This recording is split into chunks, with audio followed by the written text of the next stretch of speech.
বড় ভাবি যদি পরের মাইয়া হইয়া গা ভর্তি গয়না পায় তাহলে আমি কেন পামু না?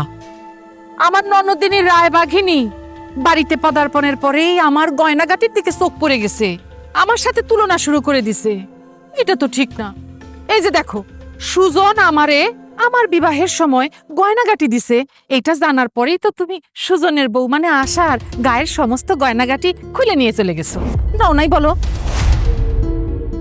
কি তুই আশার বিয়ের গয়না খুলে নিয়ে গেছিস? তো কি বলতেছি আমি কি মিথ্যা কথা বলতেছি?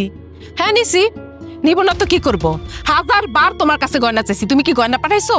তুমি বিদেশ যাওয়ার আগে আমগো বিয়ে হইছে, তাই বলে কি আমি গয়না পাই না? আর তুমি যে বিদেশে গেছো, কার টাকায় গেছো? আব্বা টাকা পয়সা খরচ করে তোমার বিদেশ পাঠাইছে, সেই টাকায় কি আমার ভাগ নাই? আর সেই জন্য তুই আমার বউয়ের বিয়ের গয়না গায়ের থেকে খুলে নিবি? আমি কি করবো? আব্বার ভাইজানই তো আমি নিতে কইল।